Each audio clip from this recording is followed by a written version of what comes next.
You ask Tiger to solve. This deals with linear equations with one unknown. The final result is x equals -36. Let's solve it step by step. Group all constants on the right side of the equation. Subtract 4 from both sides. Group like terms. Simplify the arithmetic.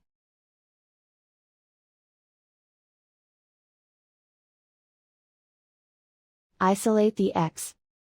Multiply both sides by inverse fraction 3 over -1.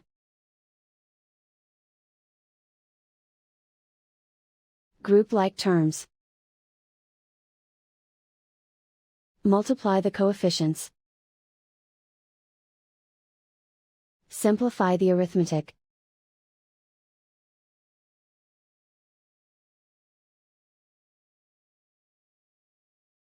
And so the final result is x equals -36.